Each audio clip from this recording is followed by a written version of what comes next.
Greetings, fellow fanboys. 'Tis I, Nonsilent Bob, hitting you up with a much overdue fanboy review. Sorry for the wait, guys. Circumstances have changed. Unfortunately, I no longer have either Jean-Luc or Hurley or Kaylee, and I am now moved back in with my mom. Hence the religious imagery rather than your usual nerdy fare when speaking with me.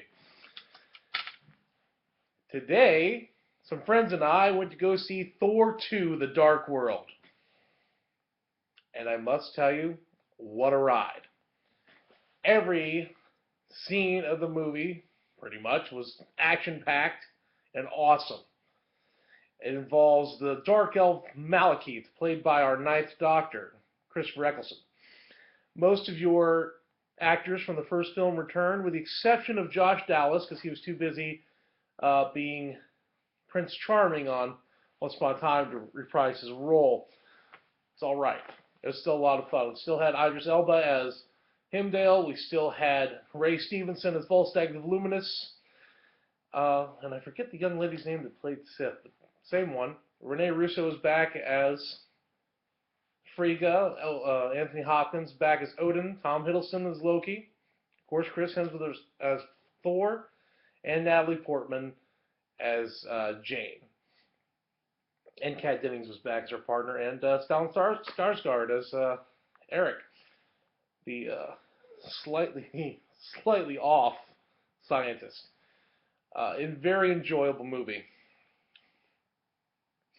I highly recommend it. Of course, the theater was packed with fanboys and girls. And 2 secret endings. Do not leave until the credits have completely finished. Telling you now. I'm not going to reveal anything else. Just lots and lots of action.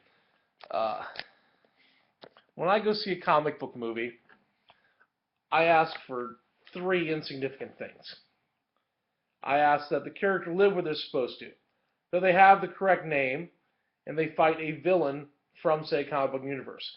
I got all those 3 things and then some with Thor: The Dark World. Also, I ask usually that the character wouldn't do anything that they wouldn't do in the comic book universe. I was also pleased on that front.